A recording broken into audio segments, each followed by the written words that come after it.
প্রিয় শিক্ষার্থী বন্ধুরা, তোমাদের জন্য চমৎকার একটি সমস্যার সমাধান নিয়ে হাজির হয়েছি। তোমরা অনেকেই বড় একটি তথ্য, বড় লাইন, বড় কোডিং এগুলো মনে রাখতে পারো না। বড় তথ্য মনে রাখার একটা সহজ কৌশল রয়েছে। এমআইটির কগনিটিভ সায়েন্টিস্টরা আবিষ্কার করেছেন চাঙ্কিং পদ্ধতি, যেখানে বড় তথ্যকে ছোট ছোট অংশে বিভক্ত করে মুখস্থ রাখা যায়।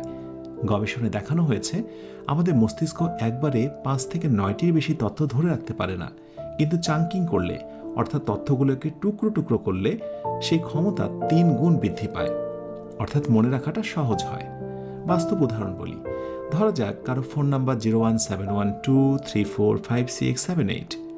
মনে রাখা খুব কঠিন, তাই না? কিন্তু এই নাম্বারটাকে যদি 3টি অংশে বিভক্ত করে বলা হয় 0171234567 তাহলে ছোট ছোট করে এই কৌশলটি যে অবলম্বন করলাম 3টি অংশে, এটির নামই হলো চাঙ্কিং। এইভাবে করে আজকের পর থেকে তোমরা যাই পড়বে, লম্বা কোনো লাইন অথবা কোনো কোডিং, সেগুলোকে ভেঙে ভেঙে পড়বে। এভাবে ইতিহাসের যে কোনো তারিখ, বৈজ্ঞানিক সূত্র, ব্যাকরণের নিয়ম ছোট ছোট অর্থপূর্ণ গ্রুপে ভাগ করে নাও।